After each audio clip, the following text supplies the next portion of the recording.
משהו שאני לא יודעת להסביר אותו במילים, זה מין תחושה של נוזל שחור בלב, שפשוט מחלחל לכל חלקה טובה.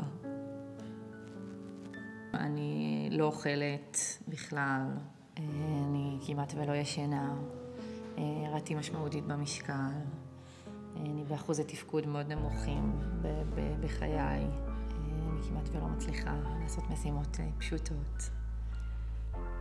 כל תפל, כל תקשורת נראית לי מורכבת, כל משימה הכי פשוטה היא גדולה עליי.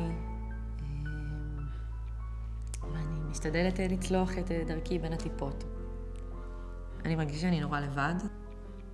אני מרגישה שאני בודדה עם התחושות שלי.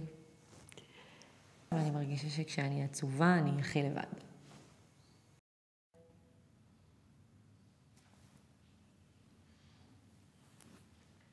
יש פנים שאני לא זוכרת בכלל,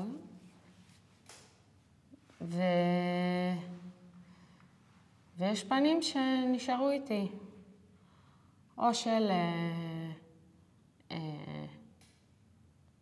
חיילים מאוד מאוד צעירים, שהסתכלתי עליהם ואני אמרתי, אוקיי, זה ילד, וגם לצערי,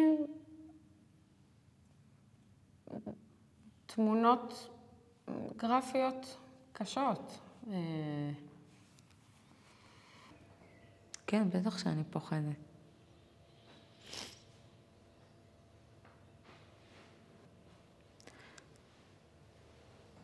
מלהשתגע?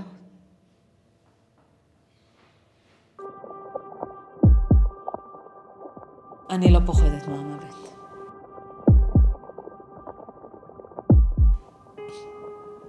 זה לא מפחיד אותי.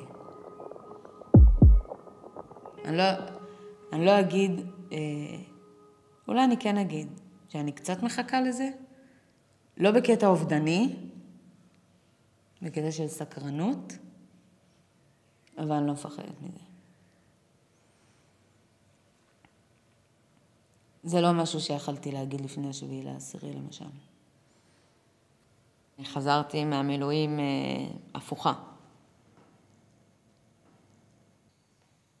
זה מאוד מפחיד לדמיין שאני לא אצליח להיות הבן אדם שהייתי, או להוציא מעצמי את הטוב שתכננתי להוציא מעצמי בעולם הזה.